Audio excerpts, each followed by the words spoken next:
السلام علیکم۔ ہم سب مسلمان ماہ رمضان کی آخری راتوں میں لیلۃ القدر کو تلاش کرتے ہیں، وہ رات جو 1000 مہینوں سے بہتر ہے۔ ہم جانتے ہیں کہ یہ آخری عشرے کی طاق راتوں میں سے ایک ہے، یعنی 21، 23، 25ویں، 27ویں یا 29ویں رات۔ لیکن کیا آپ کو معلوم ہے کہ ایک وقت ایسا تھا جب رسول اللہ صلی اللہ علیہ وسلم کو اللہ تعالیٰ نے لیلۃ القدر کے بالکل ٹھیک ٹھاک تاریخ بتا دی تھی؟ جی ہاں، آپ صلی اللہ علیہ وسلم جانتے تھے کہ وہ کون سی خاص رات ہے جو اس علم کے ساتھ مسجد نبوی کی طرف چلے تاکہ پوری امت کو اس کی خوشخبری سنا سکے۔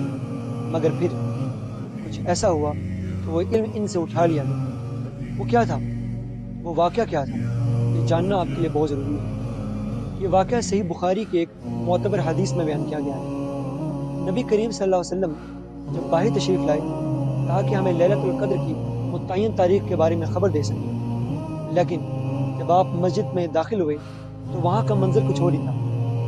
وہاں دو مسلمان آپس میں جھگڑا کر رہے تھے، آپس میں سخت کلامی، تکرار یا ایک دوسرے پر الزام تراشی۔ یہ وہ جھگڑا تھا جس نے مسلمانوں کے اتحاد اور بھائی چارے کو نقصان پہنچایا۔ وہ آپس میں تلخ گفتگو کر رہے تھے جو اللہ اور اس کے رسول صلی اللہ علیہ وسلم کو ناپسند تھی۔ جیسے ہی آپ صلی اللہ علیہ وسلم نے ان کو اس حالت میں دیکھا، ان کا مبارک دل اور ذہن اس تنازع کی طرف متوجہ ہوا، اور یہی وہ لمحہ تھا جب ان سے اس علم کو اٹھا لیا گیا۔ حدیث میں آپ صلی اللہ علیہ وسلم کے مبارک الفاظ یہ ہیں: میں اس لیے نکلا تھا کہ تمہیں لیلۃ القدر کی خبر دوں، لیکن فلاں اور فلاں نے آپس میں جھگڑا کیا جس کی وجہ سے وہ علم اٹھا لیا گیا۔ یہاں ایک بہت ہی فیسنیٹنگ نقطہ یہ ہے جو علماء اکرام بیان فرماتے ہیں کہ اگرچہ وہ تاریخ بلا دی گئی مگر یہ پوری امت کے لیے ایک خیر کا پہلو بھی تھا۔ آپ صلی اللہ علیہ وسلم نے اس حدیث کے آخر میں فرمایا، اور شاید یہ بلا دیا جانا بھی تمہارے لیے بہتر ہی ہو۔ اس کا مطلب یہ ہے کہ اب مسلمان صرف ایک رات میں عبادت نہیں کرتے بلکہ آخری عشرے کی 5 راتوں میں تڑپ تڑپ کر رب کو مناتے ہیں۔